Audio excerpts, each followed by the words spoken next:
하나님 말씀 민수기 8장 14절로 26절 말씀입니다.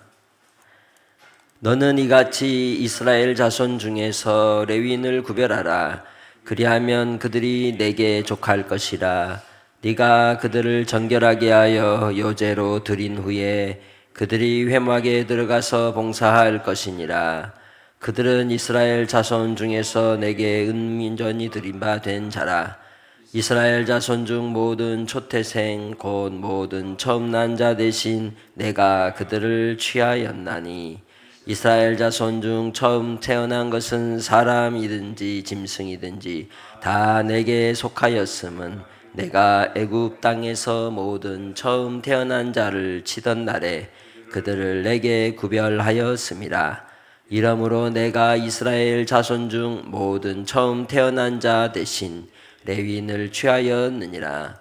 내가 이스라엘 자손 중에서 레위인을 취하여 그들을 아론과 그의 아들들에게 주어 그들로 회막에서 이스라엘 자손을 대신하여 속죄하게 하였나니 이는 이스라엘 자손이 성소에 가까이 할 때에 그들 중에 재앙이 없게 하려 하였음이니라.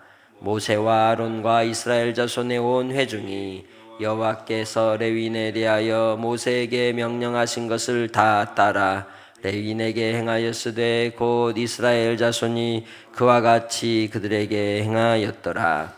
레위인이 이에 죄에서 스스로 깨끗하게 하고 그들의 옷을 빨매 아론이 그들을 여호와 앞에 요제로 드리고 그가 또 그들을 위하여 속죄하여 정결하게 한 후에 레위인이 회막에 들어가서 아론과 그의 아들들 앞에서 봉사하니라. 여호와께서 레위인의 일에 대하여 모세에게 명령하게 하신 것을 따라 그와 같이 그들에게 행하였더라.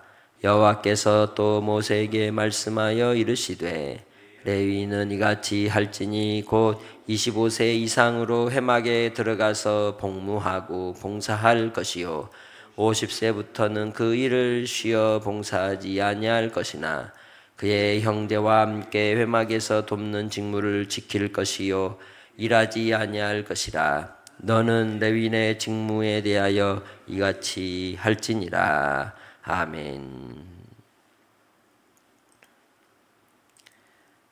이스라엘 전체는 하나님께 속한 민족이고 백성이죠.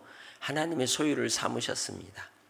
그러나 하나님께서 이스라엘 백성과 함께 하시리라 약속하셨고 그 약속하신 바를 이루시기 위하여 성막을 짓게 하시되 그 성막을 가까이 하는 자들은 하나님의 거룩하심 때문에 죽임을 당하게 되는 겁니다. 그러나 그들이 가까이 하지 않고 하나님을 수종들며 봉사하도록 레위인들을 세웠고 그 레위인들은 하나님께 대하여 이스라엘을 대표해서 섬기는 자들이 되었던 겁니다.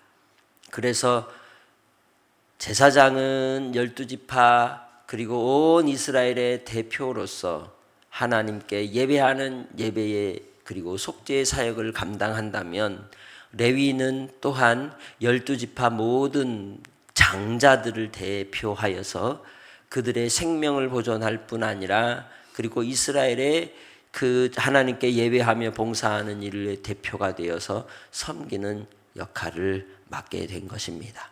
이는 하나님이 이스라엘 백성들과 함께 하심으로 그들을 통해서 그들의 존재의 이유와 사명과 그리고 그들이 행할 일들을 나타내시는 뜻이 이 레위인들을 통하여 이루어지는 것을 보게 되는 겁니다.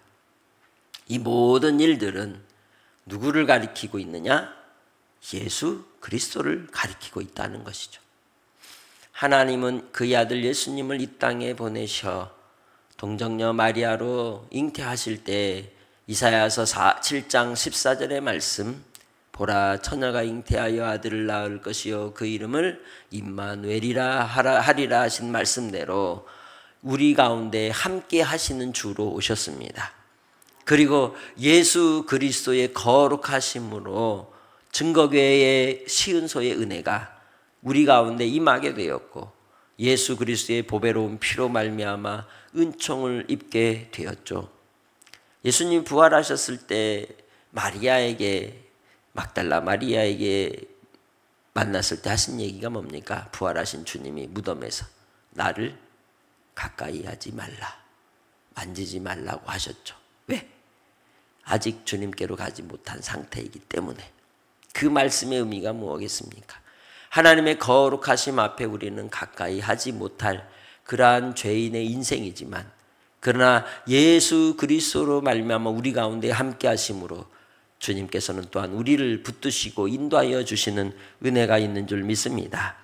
그러기에 예수 그리스도께서 우리를 위하여 속죄의 어린 양이 되셔서 우리를 대신하여 죄값을 치르시고 이제는 우리가 하나님 아버지께로 나아갈 담력과 용기를 얻게 해 주신 줄 믿습니다. 그래서 바로 이스라엘 백성들이 죽지 않도록 보존해 주신 것이죠.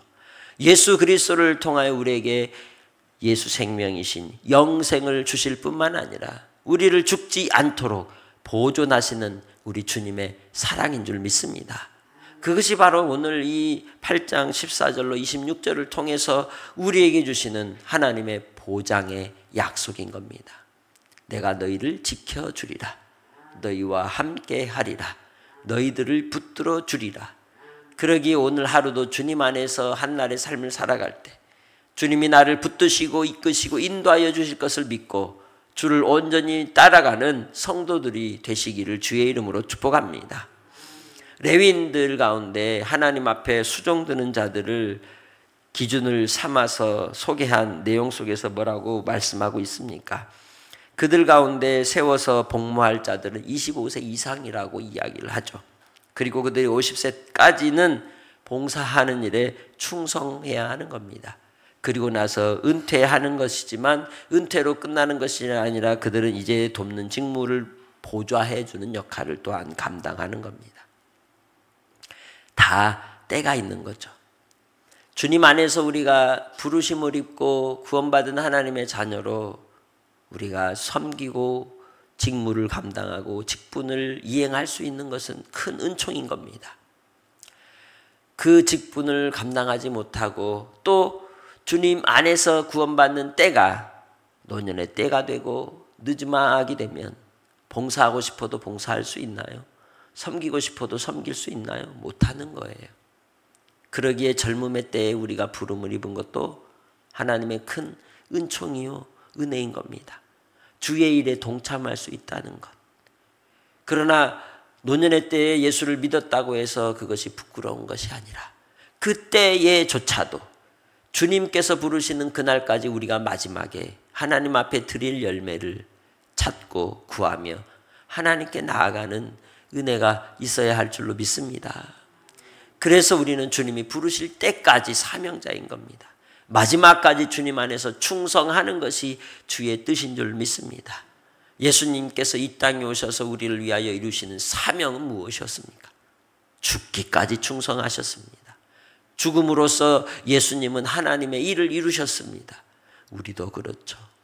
예수 안에서 죽는 것이 우리의 사명입니다. 바울 사도가 빌립보서에 이야기하듯이 내가 죽음과 부활 사이에 온전히 끼어 있어서 내가 주님께로 부활의 그 은혜를 맛보기 위해서라도 자기의 죽음 가운데 이 육체를 따라 죽는 것을 사모하고 소망하는 그 고백의 모습처럼 우리도 이 땅의 삶을 통해서 죽음을 두려워하기보다는 부활의 소망으로 마지막 사명을 감당하는 믿음의 태도를 가지고 죽음을 두려워하지 않는 성도들이 되시길 주의 이름으로 축복합니다. 그래서 육신의 질병조차도 또 우리의 고통과 고난조차도 사실은 그것이 나에게 하나님께서 주의 뜻을 이루시기 위한 길이라는 것을 인정하며 시인하고 고백하고 그 길을 묵묵히 나아갈 수 있는 성도들이 되시길 바랍니다. 우리는 악에 대하여 싸워 이겨야 하는 자들입니다.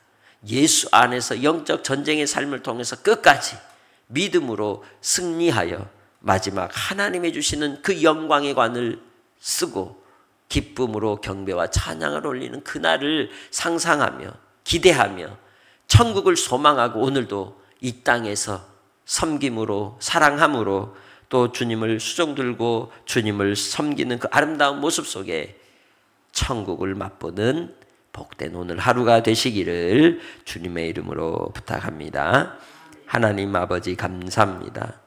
예수 그리스도를 가리키는 진리의 말씀을 따라 오직 우리가 구원의 주 되신 예수님만을 따르게 하시고 죽도록 충성하사 아버지 하나님의 그 뜻을 이루시고 우리에게 구원을 베푸신 우리 주님 그 길을 우리도 내게 주시는 십자가 지고 충성하게 하옵소서. 오늘 주어진 하루의 시간 속에 우리가 있는 그 자리에서 충성하기 원합니다. 주의 이름을 높여 찬양하기 원합니다. 주를 섬기기 원합니다. 우리와 동행하여 주옵소서. 우리와 함께하여 주옵소서. 거룩히 구별된 자로 오늘 하루를 살게 하옵소서. 아버지 하나님 사랑하는 성도들 삶을 붙잡아 주시기를 원하옵고 감사하며 예수님의 이름으로 기도합니다. 아멘.